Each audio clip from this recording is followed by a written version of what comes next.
Kun sagalee bilisummaa Oromooti.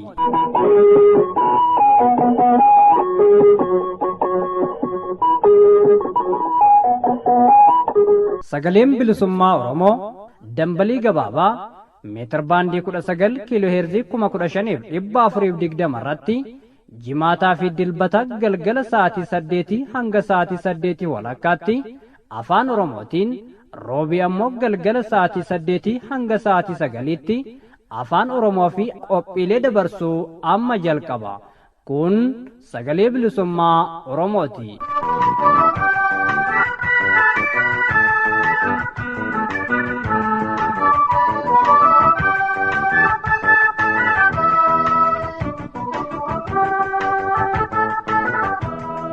Kanneen karaa raadiyoof toora intarneetaan nu caqasaa jirtan akkam jirtu dhaggeeffattoota keenya kabajamoo fi jaallatamoo. Nageenyi keenya kabajaa bakka jirtan maratti sinaa dhaqqabu jechaa sagalee bilisummaa Oromoo sagantaa afaan Oromoo irraa qophiilee guyyaa irraaf qabnuun isin beeksisa. Keessummeessuun kan isin faana turu Anayyaantu Bulchaati. Jalqabarra kan isiniif dhiyaatu oduudha. Oduutti aansuun ijoo dubbii adda bilisummaa Oromootu isin bira ga'a. Xumura qophii keenyaatiin ammoo dhimma lixa Oromiyaa godina Wallagga lixaa irratti jiraataa godinichaa akka ta'an keessummaa tokko qabannee isiniif dhiyaanna. Jalqabbii sagantaa keenyaa irraa haga xumuraatti nu faana turaan afeerraa keenyaa oduun kunootti.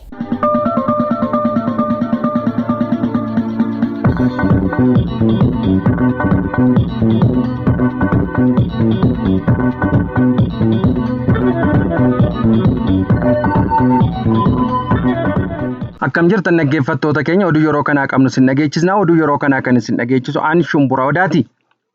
Godina Wallagga lixaa Ona Boojii Mirmajjii magaalaa Biila fi Qilxuu Kaarraa keessatti mootummaan PP haleellaa xiyyaaran duguuggaa sanyii namoota nagaa irratti raawwate. Haleellaa xiyyaaraa mootummaan Biltsiginnaa magaalaa Biilatti uummata siviilii irratti sadaasa 2022 fudhateen yoo xiqqaate namoonni 80 ol ajjeeffamaniiru, dhibbootamaan immoo madaa'aniiru. Ammayyuu reeffa magaalaa keessaa funaanamee gara hospitaalatti guuramaa akka jiru jiraattonni magaalaa Biilaa nutti dubbataniiru. Jiraattonni magaalaa Biilaa fi gandootni naannoo magaalaa jiran ijoollee isaanii haleellaa kanaan dhumatan qaamni waan guggubateef adda baasanii reeffa ijoollee isaanii fudhatuun isaan rakkiseera. Ganda naannoo magaalaa Biilatti argamtu Boobinee irraa ijoollee 30 oltu du'e. Akkasumas Dibbee irraa ijoollee 10 oltu du'e. Gandootni naannoo magaalaa Biilatti argaman hunda keessaa ijoolleen dhumatteetti. Ijoolleen kun magaalaa Biilatti kan haleellaa xiyyaaran waraana nammaleeyyii diroonii jedhamuun kan ajjeefamanidha. Namoonni baay'een akka malee waan madaa'aniif buufata wal'aansatti geeffamanis sababa wal'aansi ga'aa fi daawwan hin jirreef lubbuun darbaa jira. Sababa kanaan lakkoofsi nama du'ee ol ka'uu akka danda'ullee himamaa jira. Bakki duguuggan sanyii kun uummata qulqulluu irratti raawwatame kun magaalaa Biilaa naannoo baankitti ta'uun ibsameera. Ijoollee duute kana keessatti barattoonni yuunivarsiitii akka argaman oduun jiru ifa godheera. Dhiigni uummataa akka malee dhangala'ee magaalaan Biilaa takka seenaa ishee keessatti waan argitee hin beekne akka keessummeessite gadda akka uffattee fi waan uumame kanaan uummanni garmalee shororkaa'uun mul'ateera. Abbaan ilma isaa qabatee akka deemaa turetti haati fi mucaan akka waliin jiranitti haleellaa kanaan ajjeeffamuu kan gabaasan maddeen magaalaa Biilati. Magaalattiin gadda uffachuu fi yakki waraanaa irratti raawwatamuun ibsanii jiru. Bifuma wal fakkaatuun magaalaa Qilxuu Kaarraa keessatti sadaasa 2022 hidhattoonni mootummaa Biltsiginnaa keessumaa humni milishaa fi humni addaa Oromiyaa uummata nagaa meeshaa maleeyyii irratti dhukaasa kallattii bananiin yoo xiqqaate namoonni 30 ol ajjeeffamaniiru. Kana keessaa namoonni 18 mana hidhaa keessatti warra ajjeeffaman ta'uu oduun boodana ba'ee jiru ifa godheera. Magaalaa kanattis irra jireessan kan ajjeeffame ijoollee ta'uun hubatameera. Duguuggan sanyii yakki waraanaa hagas ulfaatu osoo uummata meeshaa maleeyyii irratti raawwatamee jiru Garuu dhageettii miidiyaa dhabee dhiigni uummata qulqulluu jigee lubbuun ba'ee dhufkamaa jira jechuun uummanni gadda isaanii galee raadiyoo bilisummaa Oromootti himatanii jiru. Dhibeen koleeraa godina Baalee fi Liiban naannoo Sumaaleetti muddateen namoonni 330 ol qabamuun 9 immoo du'aniiru. Dhibeen koleeraa godina Baalee gandoota 25 aanaalee 3 keessatti fi gandoota 9 aanaa 2 naannoo Sumaalee keessatti muddateen namoonni 9 du'uu fi hanga onkololeessa 2022tti namoonni 330 dhukkubichaan qabamuun gabaasni UNOCHN mul'ise ni addeessa. Kana malees godina Baalee Bahaa keessatti namoonni koleeraan shakkaman qoratamaa jiraachuun eerameera.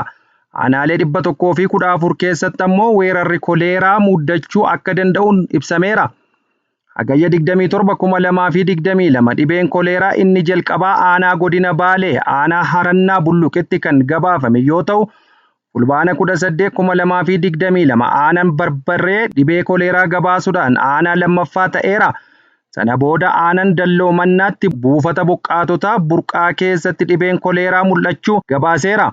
Yeroo ammaa kana malee aanaa Ginniirii fi Gurraa Dhaamolee keessatti dhibeen koleeraa muddachuun shakkamee qoratamaa jiraachuu eera gabaasni UNOCHN. Ragaan hanga onkololeessa 25 2022tti walitti qabameen namoonni 273 buufata buqqaatotaa keessa dhibee koleeraan yoo qabaman godina Baalee Harannaa Bulluq Barbarree fi Dalloo Mannaa fi Liiban Karsaadul naannoo Somaaliitti namoonni 9 akka du'an gabaafame. Lakkoofsi namoota dhukkuba kanaan qabamanii onkololeessa 10 as aanaa Barbaree fi Karsaadulaa keessatti harka 30 dabaleera. Namoonni 459 ta'an keessumaa kanneen buufata buqqaatota keessa jiraatan carraa dhibee kanaaf saaxilamuu akka qaban Inistituutiin Fayyaa Hawaasa Itoophiyaa beeksiseera. Bishaan qulqullina hin qabne bishaan faalamaa fayyadamuun weerara kanaaf sababa guddaa ta'uu danda'a. Dhukkubsattoonni 76 bishaan lagaa akka fayyadaman himaniiru. Tajaajila bishaanii fi qulqullina naannoo argachuun daangeffamee barmaatileen qulqullinaan gaarii hin taane fi fincaan ifatti baasuu dabalatee filannoowwan qulqullina bishaanii dhabuun sababoota dhukkubni kun godinaalee hunda keessatti saffisaan akka babal'atuuf gumaachaniiru. Haaluma kanaan godina Baalee Bahaa aanaa Ginniiritti namoota dhukkuba koleeraan shakkaman 3 adda baafamu hordofuun gareen deebii ariifataa godina Arriitiin bobbaafameera. Saamunni walitti qabamee yeroo ammaa xiinxalamaa jira. Aanichatti giddugalli wal'aansa koleeraa tokko hundeeffameera. Manneen barnootaa afaan Oromoo Finfinnee keessa jiran meeshaalee barnootaa bu'uura manni barumsaa qabaachuu qabu hin qabu jedhame. Manneen barnootaa Finfinnee afaan Oromoo qofaan hojii baruu fi barsiisuu raawwachaa jiran hir'ina meeshaalee barnootaatiin raakamaa jiraachuu barsiisonnii fi maatiin barattootaa Addis Istaandaarditti himan. Akka barsiisonnii fi maatiin himanitti manneen barnootaa kunneen tajaajila baruu barsiisuu kennaa haa jiraatan malee rakkinoota hir'ina bishaanii, hir'ina daree barnootaa fi rakkoowwan qulqullina hamaa keessa jiru. Dabaluunis meeshaalee bu'uura manni barumsaa qabaachuu qabu hin qaban jedhaniiru. Barattoota 70 hanga 80 kan ta'antu daree tokko keessatti barata. Kutaan lakkoofsa gadi aanaa qabu barattoota 80 qabata jechuun rakkoo jiru ifa godhu. Kanaafuu hir'inni daree rakkoowwan hamaa keessaa isa tokkodha. Kana malees hanqina dareerran kan ka'e rakkoon mana kitaaballee akka jiran dubbatan. Kana malees rakkinni bishaanii waan jiruuf rakkoolee biroo qulqullinaan wal qabatanii dhufan qaqqabsiisaa jiraachuu barsiisonni dubbataniiru. Barattoonni manneen barumsichaas rakkooleen eeraman kan jiran ta'uu mirkaneessaniiru. Manneen barnoota afaan Oromoo Finfinnee keessa rakkina wal fakkaataa kan qaban waan ta'eef furmaanni atattamaa kan barbaachisu ta'uu barsiisonnii fi maatiin barattootaa dubbataniiru. Manneetiin barnootaa afaan Oromoo Finfinnee keessa jiran sadarkaa manneetii barnoota magaalaa keessa jiranii gadi ta'ullee himaniiru. Egaan kabajamtoota dhaggeeffattoota fi daawwattoota keenya oduun har'aaf qabannee dhiyaanne asirratti raawwannee jirra. Sagantaalee raadiyoo sagalee bilisummaa Oromoo biroo hafan waliin turtii gaarii isiniin jenna.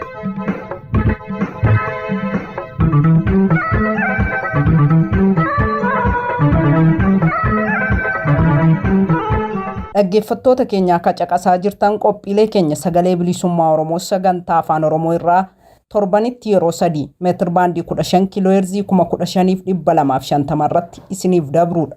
Qophiin keenya oduun eegale ammallee akkuma itti fufetti jira. Jalqabarra akkuma isin beeksifne ijoo dubbii adda bilisummaa Oromoo isin biraan geenyaa itti dhiyaadha.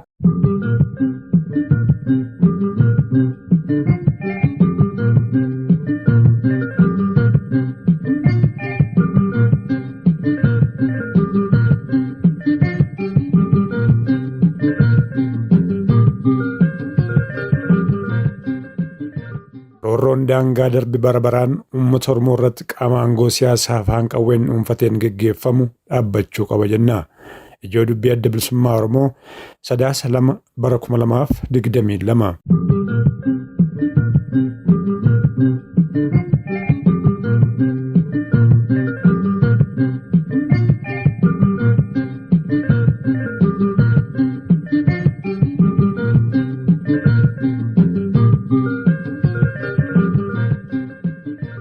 Ummati Oromoo qabsoo hadhaawaa geggeessuun qarayyuu ilmaan isaa itti gabbaree rarraga bilisummaa irra gaheera yeroo jedhutti injifannooleen inni dhiigaaf lafee ilmaan isaa itti gabbaree argate qaama aangoo siyaasaa afaan qawween dhuunfateen harkaa butamuun abjuu isaa gufachiiseera. Ummati Oromoos ta'e qabsaa'onni ganamaniiru. Uummanni qabsoon isaa afaan qawween harkaa butamee ammas afaan qawween ajjeefamaa, doorsifamaa, hidhamaa, baqachiifamaa, qeef qabeenya isaa irratti roorrifamaa jiru kun roorroof roorrifama diinaa jalaa of baasuu qaba. Addi bilisummaa Oromoo badiif balleessaa qaama biyyattii bulchaa jiruun uummata Oromoo fi lammiilee Oromiyaa dabalatee uummatoota Itoophiyaa irratti geggeeffamaa jiru jabeessee balaaleffata. Addi bilisummaa Oromoo qabsoo karaa nagaa geggeessuuf murteeffatee wareegama barbaachisu cufa kafaluuf uummata isaa keessatti bara 2018 biyyatti erga galee qabee dirqama qabsoon irraa eegamu hunda baataa tureera, ittis jira. Haa ta'u malee qaamni biyyattii bulchaa jiru PP'n nagaa biyyattii keessatti boora'uuf qabeenya biyyaa daareffamuu fi uummanni hidhattoota mootummaan akka baalaatti harca'uuf falaa fi mala waaraa kan addi bilisummaa Oromoo jedhaa tureef jiru irraa fudhachuu hin dandeenye. Waggoota afuriif uummanni keenya boqonnaa malee ganamaaf galgala akka bineensa bosonaa yookaan busawaa nyaataaf adamsaniitti waraana lafarraa fi samiirraan ajjeefamaa jira. Uummanni mootummaa isa bulchuun ifatti rasaasaan waxalamee ajjeefamu wabiin inni qabu of ta'uuf wal ta'uun roorroo hammaatti ofirraa qolachuu duwwaadha. Haala amma qabatamaan ifatti mul'ataa jiruun uummati keenya mootii aangoo siyaasaa afaan qawween dhuunfatee afaan qawween teessoo mootii of jalatti tiksu malee mootummaa rakkoo isaaf furmaata barbaadu hin agarree. Qaamni ani mootummaa uummataati ofiin jedhu PP'n uummata heera biyyattii irratti hirkachuun bulchuun hafnaan lammiilee Oromiyaa qe'ee isaan irratti waraana lafoo, milishaa gandaa, qubattoota babal'ifannaa lafaaf naannoo ollaarraa dhufan leenjisee meeshaa itti hidhuu fi xayyaara lolaa itti bobbaasee duguggaa sanyummaa irraan gahaa jira. Kun gocha balfamaa mootummaa uummata bulchaan jira jedhuun hin raawwatamnedha. Gochi abaaramaan kun qaamota nageenya barbaadan kamiinuu kan balaaleffatamu gocha abaaramaadha.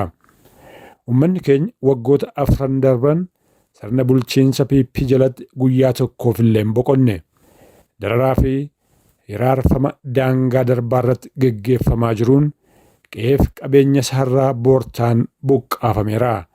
Jumlaan hidhameera.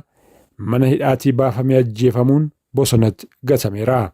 Mana jireenyaa keessatti qabeenya horatee qabu waliin ibiddaan gubateera.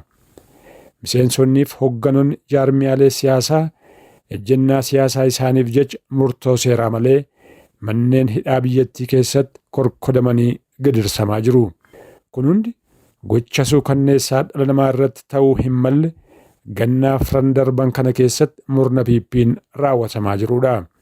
Dhumaatiin Oromoo irra gahaa jiru ammallee hin dhaabbanne. Waraanaaf xayyaaraan Oromoo gadi haamuun hojii guyyaa guyyaa sirna PP ta'ee jira. Wal yaadachiisuuf gaafa onkoloolessa 20 bara 2022 humni qilleensaa mootummaa federaalaa PP'n hoogganamu godina Shaggar Lixaa Finfinneerraa kiiloomeetira 70 fagaatti argamtu Onameettaa Walqixxee magaalaa Minaareetti haleellaa qilleensaa raawwateen lammiilee nagaa hedduu galaafateera. Onkoloolessa 22-23 bara 2022 godina Shaggar Ba'aa Ona Fantaallee, godina Shaggar Lixaa Onoota Meettaa Walqixxeef Coobii, Ginda Baratii fi godina Wallagga Ba'aa Ona Nunnuu Qumbaa keessatti haleellaa qilleensaa MiG-29 jedhamuun raawwateen namoota nagaa 100 lakkaa'aman fixeeraa, baay'ee isaanii qaamaa hir'iseera. Sadaasa 1 bara 2022 Lixa Oromiyaa Ona Mana Sibuu bulchiinsa magaalaa Waamaa Toobbaraatti haleellaa xiyyaaraa lolaan raawwatameen uummata siviilii irraan miidhaa ga'uu odeessi uummata irraa ba'aa jiru ifa godha. Eliyaas Abdul Kadir, Sheek Jaafar Kadir Atoomsaa, Mujaahid Kadir, Naazif Ahimad, Zamiraa Adam, Qaasim Nagaasaa, qannoo jireenyaa kanneen jedhaman yoo madaa'an, daa'imti ganna 9 Bashoo Sheek Elemaan jedhamtu ammoo lubbuun dabarteetti. Ganda Goorii dabalatee Ona Qilxuu Kaarraa keessatti xayyaaraan boomba darbuun uummata sodaachisuun mul'ateera. Kanaan alatti ammoo milishoonni mootummaa fi humni addaa Oromiyaa kallattiin uummata irratti dhukaasa bananiin yoo xiqqaate namoota 30 ol kan ajjeesan yoo ta'u, kanneen keessaa namoota 18 hidhamtoota mana hidhaa keessatti ajjeesaman ta'uun dhaga'ameera. Godina Wallaggaa Lixaa Ona Boojjii Birmajii magaalaa Biilaatti Sadaasa 2 bara 2022 xayyaarri waraanaa mootummaa PP magaalaa Biilaa irratti tarkaanfii fudhateen uummata nagaa sunuu baay'een isaanii ijoollee ta'an walumatti lubbuu namoota 80 olii dhabamsiiseera, dhibbootaan madeesseera. Tarkaanfiin gara jabinaa murna aangoo qabatee jiru uummata nagaa irratti walitti fufiinsaan fudhachaa jiru dhaabbachuu qaba. Addi Bilisummaa Oromoo tarkaanfii faasistummaa uummata nagaa hidhannoo maleeyyii irratti mootummaa biyyan bulchaa jira ofiin jedhuun fudhatamaa jiru kana akkuma armaan duraa jabeessee balaaleffataa akka dhaabbatus gaafata. Dhaabbanni mootummoota gamtoomaniif hawaasa idil addunyaa gocha hammeenyaa Oromiyaa keessatti raawwatamaa jiru osoo beekanii callisuu dhiisanii lubbuu nagaa baraaruuf tarkaanfii barbaachisaa akka fudhatan akkuma ibsa keenya darbe irratti gadi jabeessinee gaafanne ammas cimsinee gaafanna. Waliigalatti garuu uummati Oromoo duguggaa fi roorroo daangaa darbe sirna mootummaa PP'n isarra ga'aa jiru kanatti xumura gochuuf falmaa jabeeffachuu qaba. Injifannoo uummata bal'aaf. Adda Bilisummaa Oromoo Sadaasa 2 bara 2022 Finfinnee.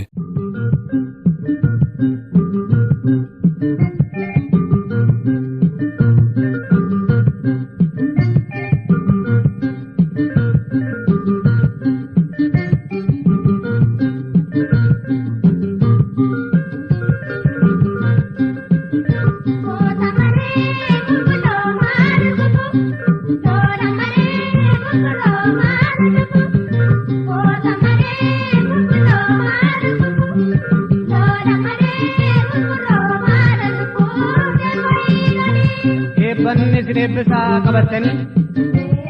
qabatanii aga kabaddaa jiruuf jireenya kabaddaa irratti abbayyaataa hammaaraan isin hin fitin jalaan abbayyaataa dhugaan isin hin maddisin handoodee kormataa bonaaf ganna lalisaa goraa gurraachataa ulfaadhaa jiraadhaa ji'a goobanaa ta'aa biyya hundaatti ifaa fayyaa nagaa ta'aa horaa lalisaa.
guyyaa jooreen koommadii koona kooreen lafana seenu dhabee jaajoollisee telefoon otubboo maaliin naqabe nangomme mataa buuseen taariidhaa na bobeesseen taariidhaa na bobeesse korra deddeebi'ee takka michiirraa funyoon oodidee natti deebi'ee takka michii waan guddoon jaajoollisee telefoo itti beekaan qalloon kee migirri kee bidduun kee simbirri kee targannaan callaa nyaachuun oodhamnaan calleessa buluu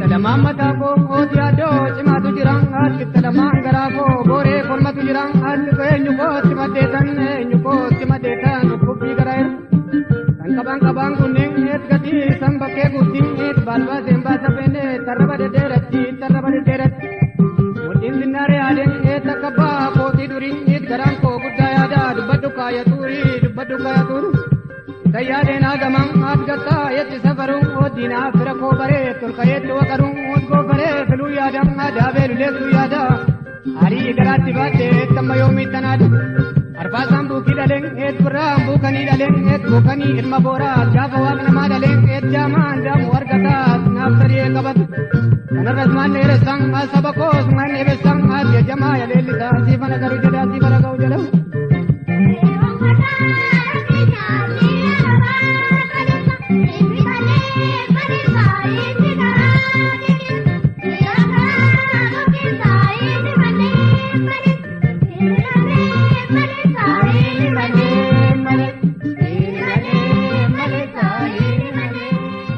Dhaggeeffattoota keenya amma qophii keenya xumuraa irra geenye jirra. Innis dhimma lixa Oromiyaa godina Wallagga lixaa irratti jiraataa godinichaa waliin af-gaaffii taasisne ta'a faana bu'aa.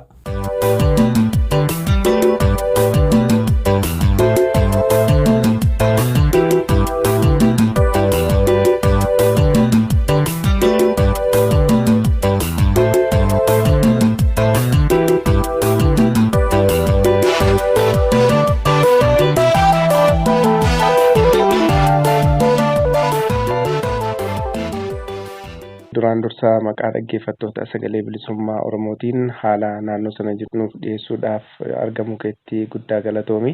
Gaaffii keenya jalqabaatiin mee haalli lixa Oromiyaa maal fakkaata? Kanarraa eegallu. Duraan dursaa isinillee callaa kana naa kennitanii akka dhimma Oromoos ta'u dhimma Oromiyaa keessatti dhimma lixa Oromiyaa keessatti argamaa jiru na gaafachuu keessanii duraan dursaa guddoo ulfaadhaa isiin jechuun barbaada. Egaa haalli lixa Wallaggaa keessatti Oromiyaa keessaa gara lixa Wallaggaa kanaa keessattuu gurra addunyaa guutummaa keessatti wantoonni argamanii gurra uummataa keessa jira. Haa taatu garuu keessumatti immoo gadi fageessinee maaltu jira akkamitti jira eenyurra immoo jira kan jedhu ifatti baasnee dubbachuu nu barbaachisa. Eessa jirra kan jennu haalli amma uummanni Wallaggaa keessa jiru haala ulfaataa kana jechuun hin danda'amne keessa jira. Mootummaan lixa Wallaggaa kana bulchaan jira osoo afaaniin dubbachaa jiru miidiyaan osoo dubbachaa jiru uummata Wallaggaa kana irra keessaa fi jalaan itti bobbaasee uummata kana jenosaayidii yookaan immoo sanyii duguuggaa kan jedhu sana raawwachuutti jira. Ataatu keessumatti tibba kana tole keessattuu 10 kana keessa 7 kana keessa gaarummaan madoo baatee masaraa keessa taa'aa jiru kun madaa'ee jira. Madoo kanaan immoo uummata nagaa qilleensarra kan inni rukutaa jiru keessatti tokko jedhee kan siif eegalu waamata obbaraa bakka jedhamu keessatti uummata nama 8 halkan keessaa naannaa tilmaamatti sa'aatii 3 kan ta'u keessa dhufee kan rukute. Uummanni kunis immoo nama 8 keessaa nama tokko qofatu mucaa dubaraa waggaa 9 tokkotu lubbuudhaan kan dabare malee uummanni hundumtuu yaalarra kan jiranii haalli isaan irra jira illee haala bareedaadha kan ofii koobillee dhaqee arguu baadhullee odeessa qabnuun uummanni namni 7 haala bareedaarra kan jiran lubbuudhaan waan du'an hin fakkaatu garuu madoon isaan irratti argamu haala ulfaataa ta'uusa kan odeeffanne tibba kana keessa kan ta'e waamaa irratti jechuudha. Itti dabalee gara mandiitti ol darba. Mandii keessatti naannoo Olompamee jedhamutti kan inni darbatee ture. Darbannaa kanaanis almost hawaasni illee miidhamuu baatu akka carraa ta'ee madoon sassalphaan gara nama 7 kan jiru achillee. Gara biilaatti dabarra. Biilaa osoo hin ga'ini Lataasibuu fi Najjoo gidduutti illee gaafuma torban kana keessa guyyaa isaa qabattuu baadhu darbatee ture. Darbannaa kana keessa immoo shufeerii tokkoo fi qeerroon namni 4 battalumatti du'aniiti jiru. Makiinaan sunillee kan inni barbadaa'e ta'uu isaati jechuudha. Uummata kana makiinaan dhaabachaa jira. Ijoolleen naannoo otoo keessa qabachaa jiranii otoo keessa taa'aniiti kan isaan kan barbadaa'an wal faana jechuudha. Tibba kana gaafa oduuleen Oromiyaa kana keessatti deddeebiin mul'achaa jiru dhimma meeshaa nammaleeyyii yookaas immoo diroonii jedhu kanaadhaan kan ulfaatee kan deemaa jiru jechuudha. Uummatas kan haalaan rukutaa jiru jechuudha. Najjoo keessa darbna. Najjoo keessatti wanti ajaa'ibu jechuudha. Waraana kan saati kan rukute gadda gaafa opereeshinii jajjabaan deemaa jiru kana inni waraana bilisummaa Oromoo rukuta jedhee kan dhufe garuu jechuudha kaampii tokko guutummaa guutuutti ofiisaaf kan barbadeesse irraa deeme keessaati kan odeeffanne. Kanatti darbee Najjoo irraati immoo gara Biilaa yoo dhufne almost nama 175dha kan hamma ammaatti odeeffannoon dhufaa jiru. Almost nama 125 du'aniiti kan isaan jiranii. Kun egaa maaliin kan ta'aa jiru yoo jette aleellaa qilleensa irra dhufee kan rukutamaati jiru jechuudha. Kanaaf uummanni Wallaggaa haala hamtuu kana keessa jirti siin jechuun barbaada gaggabaabsee jechuudha. Yeroo ta'an immoo maqaa fi bakka isaanii wajjin dhiyeessuu hin danda'amu siin jechuu barbaade. Tole guddaa galatoomee yaada bal'aa haalaan qindaa'edha kanatti nuuf dhiyeessite. Itti aansee immoo gaafii nanii siif kaasu keessattuu yeroo ammaa kalee dheengadda kanaa kan miidiyaaleen addunyaa hafarsaa jiranii Itoophiyaa keessatti wal waraansa mootummaa fi qaamolee hidhatan gidduutti keessattuu kaaba Itoophiyaa jiru karaa nagaadhaan xumurachuudhaaf walii galtee isaan akka mallatteessanidha. Haa ta'u malee lola immoo kunoo lixa Oromiyaa keessatti Oromiyaa bakkoota hedduutti waraana bilisummaa Oromoo wajjin gaggeeffamu kana hin hammachiifne waliigalteen kuni kana hammachiisuu dhiisuun kuni akka miidiyaalee adda addaa irraa namooti aktivistoonni adda addaa dubbachaa jiranitti isa kan Oromoo kana mootummaan gad xiqqeessee ilaale amma immoo duulaan waraana kanas dhabamsiisuu uummata kanas immoo harka kennachiisuu nan danda'a jedhee waan yaalee fi waliigaltee araaraa sana keessatti hammachiifne kan jedhutu odeessi jira. Mee waan waliigaltee sanarraa haa kaanu osoo biyya kana keessatti nagaa fiduudhaaf waraana bilisummaa Oromoo hidhatee mootummaadhaan lolaa jiru kana hin hirmaachisin yookiin immoo kanneen wanni biyya kana keessatti haalli nageenyaa fuuldureen biyya kanaa nu ilaallata jedhu keessattuu kanneen hidhatanii falmaa jiran kanneen akka waraana bilisummaa Oromoo jechuu kooti hin hirmaachisin TPLF qofa waliin marii godhanii araaramuun kun biyya kanatti nagaa fideettee yaadda? Ulfaadhu gaaffii baay'ee barbaachisaa gaaffii yeroo kanaa fi akka tapha wayiitti agarteetta daamaa jechuun ni beekta. Akka tapha daamaatti amma teenya ilaaluu jirru kana kaasuu fi guddaa ulfaadhu siin jedha.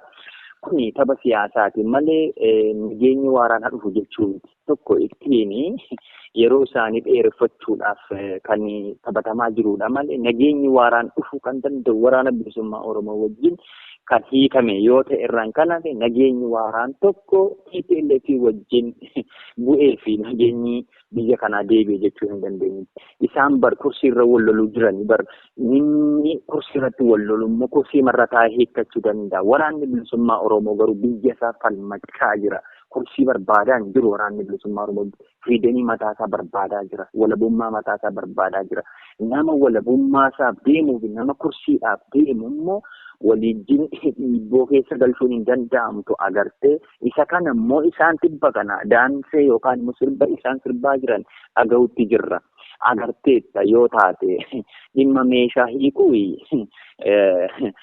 TPLF wajjin kumaaraa taphachuun hin fakkaatu yoo tapha siyaasaa taate malee nama miyaa qawwee beeku nama miyaa meeshaa beeku irra sirraan hiika jechuun hin danda'amtu. Eenyurra hiikanii baran? Uummata Oromoorra hiikanii baran. Uummata Oromoo kana yoo kan goyyoomsan taate illee malee jara kana goyyoomsuun hin danda'amtu. Abadan jarri kun kaleessa qawween maal akka isaanii fide beeku, isaan waa'ee qawwee barreessu yoo jette isaan riiserchii guddaa hojjechuu danda'u uummanni kun. Maaliif namni kun ittiin walaboomee ittiin riiferendamii mataasaa dhaabbatee argeera, ittiin bulchee argeera, alaabaa mataasaan bulee argeera, kan kana godhee qawweedha. Nama kanaan qawwee lafa kaa'e jechuun hin danda'amtu. Garuu maal jechuun danda'ama? Tapha siyaasaa ittiin taphachuun ni danda'ama. Jarri kun ni araaraman jechuu hin dandeenyu. Waliin haasa'an jenna malee. Maaliifi ganaa galteen siyaasaa kanaa eessa jirti dubbiin kan jedhu ganaa inni qawwee dhukaasee bare qawwee lafa kaa'e gaafa ittiin jettu waan biraatii kaasuu danda'a beektaa abbo. Kanaaf immoo nuti jarri kun ni araaraman jechuu hin dandeenyu. Isa kana isaanumaaf dhiibna. Isaan haa taphatanii yeroo isaanii ittiin abudatanii ittiin aangoo isaa dheereffachuu danda'u proposaalaa kanaan. Agarteetta tibba kana dhimma waraana bilisummaa Oromoon kan wal qabatu keessatti maal jechuutti jiranii miidiyaaleen adda addaa gaafa dubbatu hinuma dhageenya. Maaf isaanii hin hirmaachifnee jedha. Sirriidha, hirmaachisuun hin barbaachisu waraana bilisummaa Oromoo. Maaliif hin barbaachisu? Nama dhugaaf deemuu fi nama sobaan hojjetu wajjin wal bukkee ooluun hin danda'amtu beektaa. Cidha jaldeessuma dhaqa jedhamnitiire gaafa Oromoon mammaakuu jechuudha. Isa kana immoo waraana kanaa wajjin gad ta'anii boriyyuu hin haasofsiisan taanaan dubbiin biyyattii kanaa Itoophiyaa kan isaan jedhanii halkanii guyyaa dibbeeree banku umurii nama tokko hin jiraattu. Har'a oduu sanaa jiran quba qabna wajjiniin jirra argaa jirra. Isa isaan sirbaa jiran TPLF wajjin immoo teenyeetu ilaalla. Araara miti kun ta'anii waliin haasa'anii galan malee dubbiin ammayyuu waraana bilisummaa Oromoo bira jirti. Taa'anii isaa wajjin hin dubbanne taanaan ammayyuu Itoophiyaan kan jedhan kuni umurii nama tokko jiraachuu akka isheen hin dandeenye jala muree irra murree beena miti. Eenyu malee waraana bilisummaa Oromoo malee uummata Oromoo malee. Tole fayyaa ta'ii addaan si kutee maaliif wanni kun mata duree bal'aadha, mata duree of danda'uudha ofiisaatiif iyyuu gara gaaffiittaa nutti hin ce'a. Oromoon wanni amma ta'aa jiru kun keessattuu wama amma araara kanaan walitti qabateetti deemu kanarraa maal hubachuu qaba? Maaliifin siin jedha amma wanni lolli irra guddaan kan geggeeffamaa ture lola kaabaa kanadha. Amma warri namoonni tokko tokko quuqamtootumtii yookiin sabboontonni hedduun wanni kaasaa jirani keessattuu ni yaadatta yoo ta'e waliigaltee pirezidaantii mootummaa naannoo Oromiyaa Obbo Shimallis Abdiisaa fi kan mootummaa naannoo Amaaraa waliigaltee waraana bilisummaa Oromoo yookiin shanee balleessuu jedhu erga gaafa mallatteessaniitii kaasee lixa Oromiyaa keessattuu godina Horroo Guduruutii fi Wallagga Bahaa akkasumas gara Wallagga Lixaattuyyuu daangaa sanarra warra jiran yeroo finxaalayyiin naannoo Amaaraarraa seenanii lammiilee keenya irratti miidhaa qabsiisan qabeenya saaman waa hedduutu mul'achaa ture. Isa kanarratti immoo mootummaan deebiin ilaatillee hin jiru. Kanaafuu lolli gara gubbaa sun laaffachuun gara Oromiyaatti fuula deeffachuudhaaf warri jedhan jiru. Maal jetta kanarratti? Ataatu gaa waraanni amma miidiyaalee irratti deebi'aa jiru of qopheessaa waraanni dhufaa jira kan jedhu deddeemaa jira beektaa arguumatti jira dhaga'utti jirra.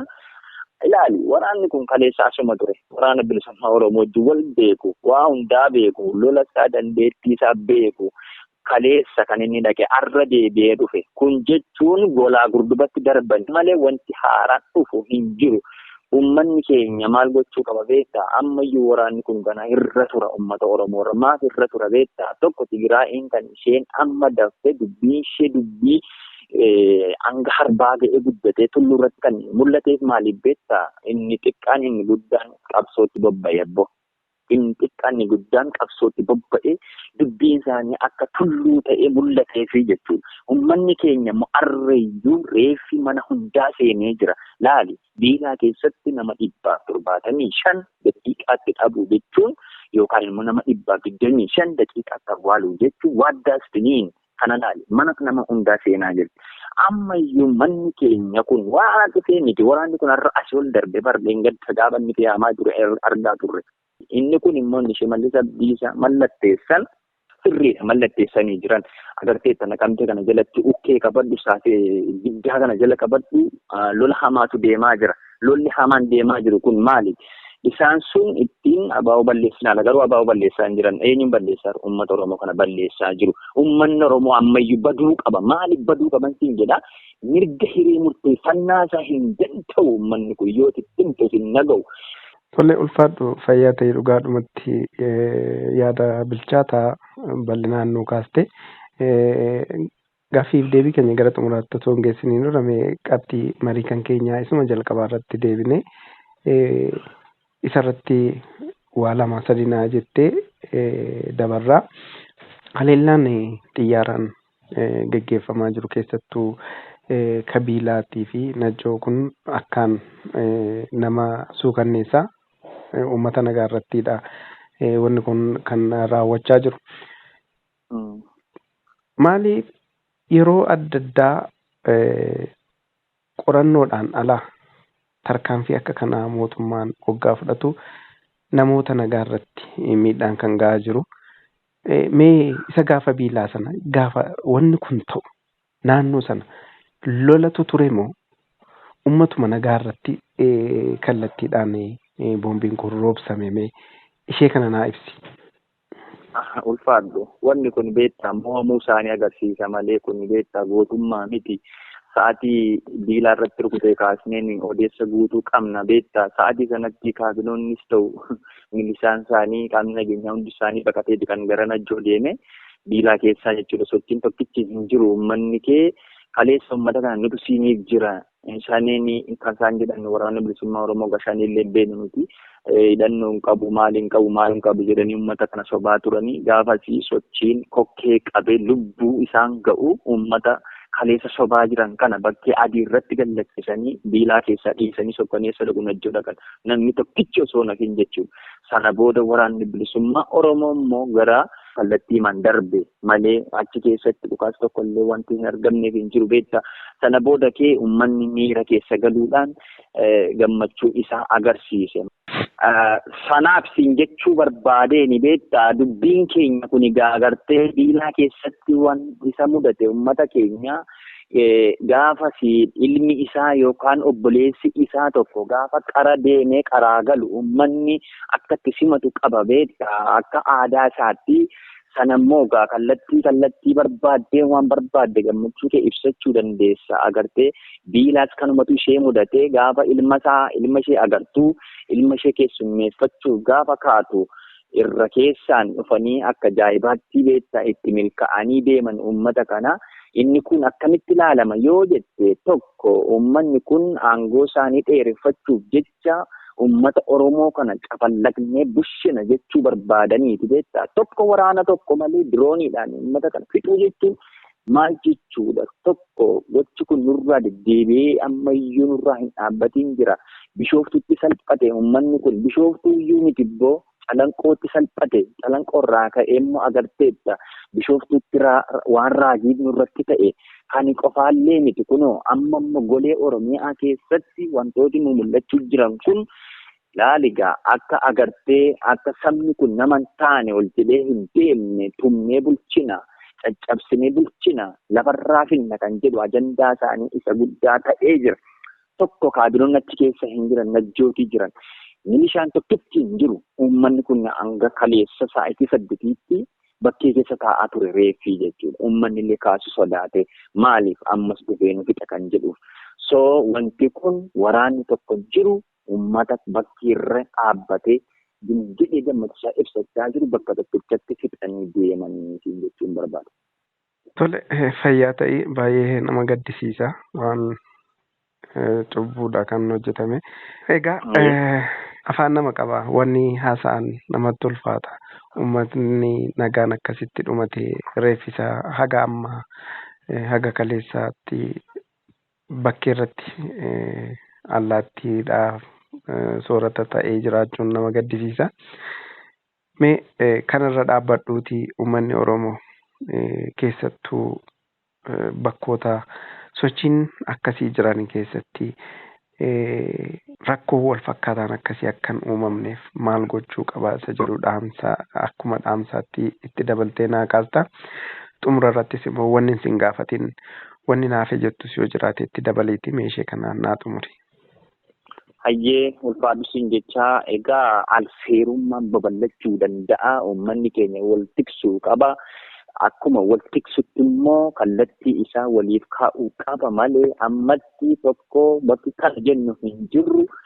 Waan si ajaa'ibu jechuudha. Amma sa'aatii ammaa kana keessa goleen Oromiyaa hundisaa machaa'utti jira. Keessattuu lixa Wallaggaa dhidheessaa gaditti goleen dhidheessa keessa jirtu hundishee raafamuutti jirti. Ijoollee ilmaan isheedhaan raafamaa jirti. Kun immoo maal ta'uu deemaa jira?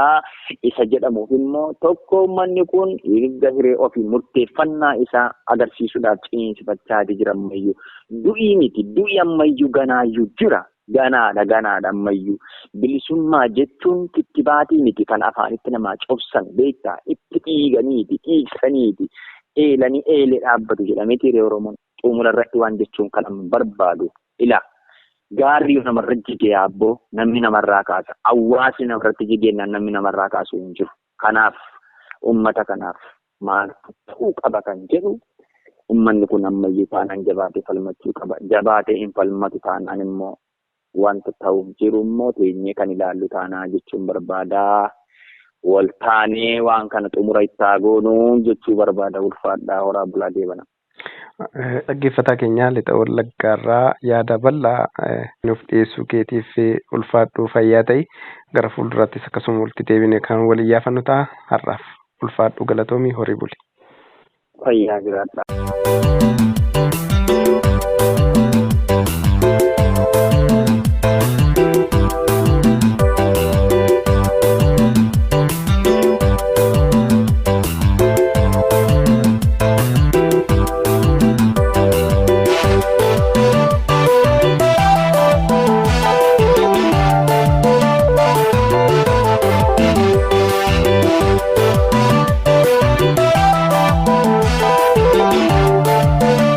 Thank you.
Egaan dhaggeeffattoota keenya kabajamoo fi jaallatamoo sagalee bilisummaa Oromoo sagantaa afaan Oromoo irraa qophiileen har'aaf qabannee dhiyaanne kanuma gaammaati.